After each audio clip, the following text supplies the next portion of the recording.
Now occasionally when we're shooting a job, we can run into these issues here, especially shooting onto melamine panels, and we get some reflection on this back wall. Now that reflection can cause us some issues, so what we want to do is use our black shield target, and we're essentially just going to stand that up in the corner, and we're using this to capture that reflected light off of that panel, just to ensure that it's not going to interfere with the measurements that we're trying to shoot.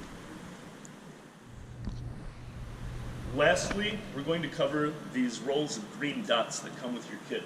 So we just went over how using that black shield target can absorb the light and prevent it from causing us issues.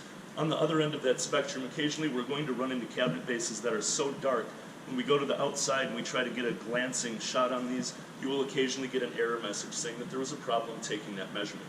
If we run into those situations on something like a matte black cabinet or a black cherry, something along those lines, we can take these dots, and I would basically just peel one dot off and place that on the cabinet base, anywhere that I'm trying to take a point. What this is doing is just brightening that surface up. It's increasing the reflection of the laser to allow the computer to actually pick up that point and get an accurate measurement. So we're basically using these dots to combat what we call laser absorption.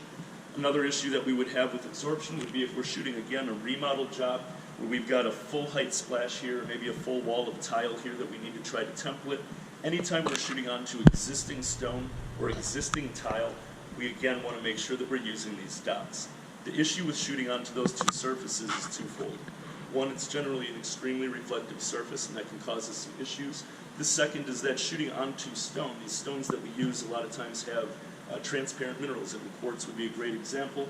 If the laser hits that stone, it will actually shoot through the stone up to 1/4 inch, sometimes a little more, and give us a false read there. What this tape is going to do is ensure that any point that we capture on that stone or on that tile is being read on the surface of that stone or that tile, instead of at some point inside the stone itself.